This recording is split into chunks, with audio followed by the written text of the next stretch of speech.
I also hope Congress will get to my desk the Equality Act to protect LGBTQ Americans.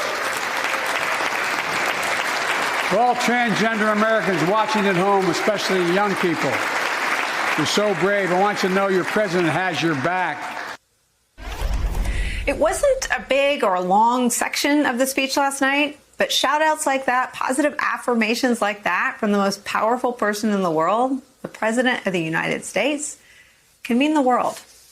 It was an emotional moment, a powerful moment last night during President Biden's address, a speech that was largely dedicated to laying out a bold and ambitious policy agenda. It obviously drew criticism from Republicans who in recent weeks have been more focused on fake stories about books and hamburgers than actual policy differences. Joining our conversation is one of our favorite friends, Democratic Congressman Sean Patrick Maloney of New York. He's a member of the Intelligence Committee and the chairman of the Democratic Congressional Campaign Committee.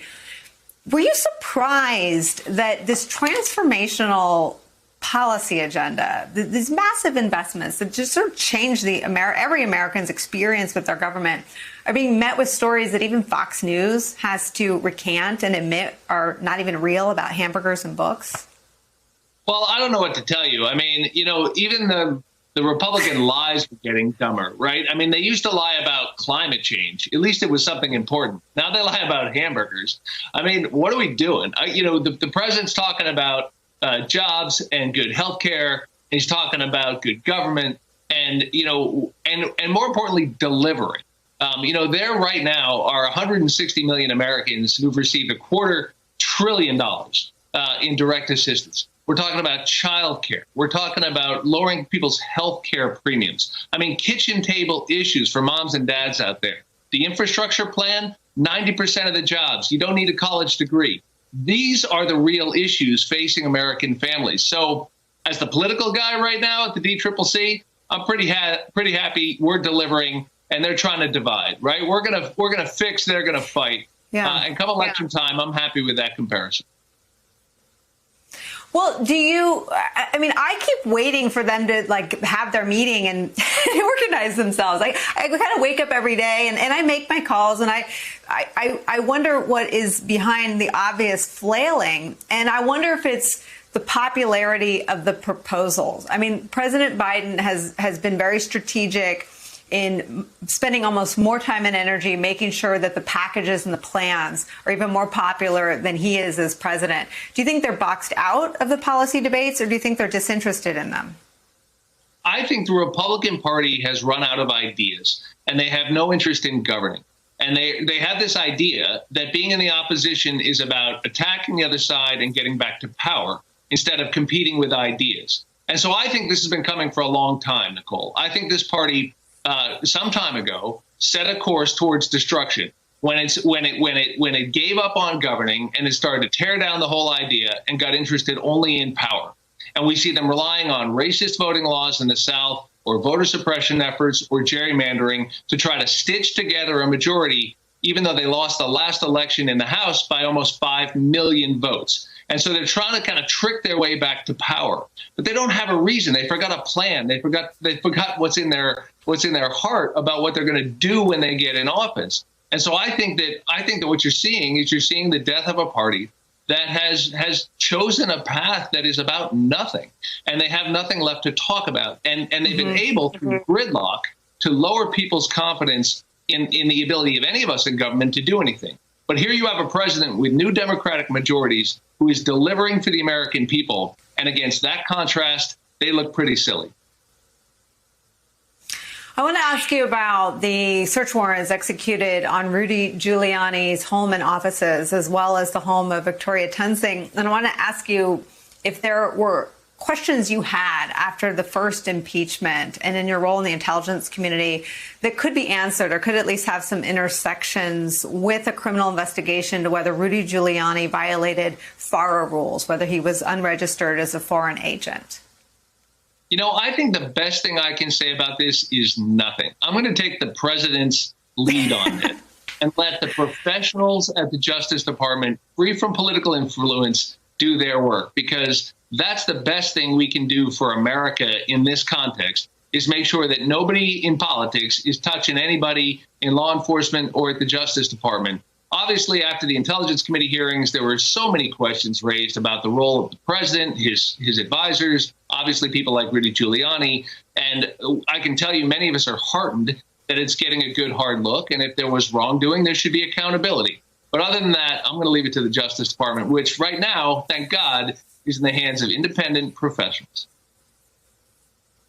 Well, you should know, and if you don't know, then you're lucky you're not spending as much time as I am on conservative media, that the other side is taking the opposite approach, and they are projecting onto this new Justice Department the kind of politics that the last team wore proudly on their chest. But I will take your pass, and I'll try another one. President Biden went into the chamber that reporters and folks like yourself have been pretty frank with us in saying that the insurrection just is like this elephant in the room. It hangs over all of you. The fact that there's no independent commission akin to the 9/11 style commission looking at it. You've even got Liz Cheney saying that is absolutely necessary and the scope should be focused on 1/6. The fact that you've got reporting about half a dozen Republicans with associations with the militia groups that are now under scrutiny. Many charges have been brought against the Proud Boys and the Oath Keepers. President Biden just went there with his sort of empathy but directness, and he made clear that white supremacy is the #1 domestic terrorism threat. How did that go over? Well, I can tell you personally, it meant a lot. It meant a lot. By the way, on your last point, the reason the Republicans think that President Biden would politicize the Justice Department is because thieves think all men steal. But on this point, and this president doesn't. But on this point, can I tell you something? I felt last night was sort of a moment of healing for some of us. I mean, through the very doors that were being shattered, broken out by violent protesters, I was basically in the same seat last night as I was on January 6th, just about 20 feet from those rear doors. And watching the president stroll through confidently, calmly, the victor of a peaceful election, the peaceful transfer of power in the United States meant a lot. And then to hear him make that reference to transgender Americans who have never, I think, been recognized that way, that means a lot to people who've been shut out their whole lives. And then to just know that he would say candidly and honestly what the truth is, that January 6th was a sacrilegious, defilement of our sacred democratic spaces. And there will be a commission, I believe. That's still very much being worked on by the speaker, and we do need answers. But the best thing, even while we wait for those answers, is to see our democracy functioning and delivering to the American people. And that's what it felt like last night. And even with a smaller crowd, it felt pretty good. And it felt like he was trying to pull Republicans back onto the side of democracy for no other reason to show the autocrats that we may have our debates, but we're not going to let the autocrats have their way and see our democracy weaken. Do you think that had any impact on any of those Republicans? I don't know. I think these things happen over time slowly, and they generally aren't led by the people, in those seats. They're led by the voters. And so the best thing that can happen is that until that Republican Party gets responsible, until they get, their feet back on the ground, they shouldn't be allowed to govern. They should be kept out of authority. But these new Democratic majorities, we're not perfect and we don't have all the answers. And we welcome them in if they have ideas. But we're going to focus on governing and delivering. And that's why, healthcare and childcare and good government and good jobs are the basics that this president's focusing on. And we'll let the Republicans sort themselves out. I think right now it's going to be a while before they come back to reality and start acting responsibly again. And until then, they should not be trusted with power.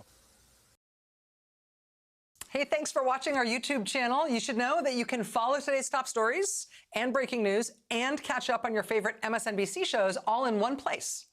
Download the NBC News app today.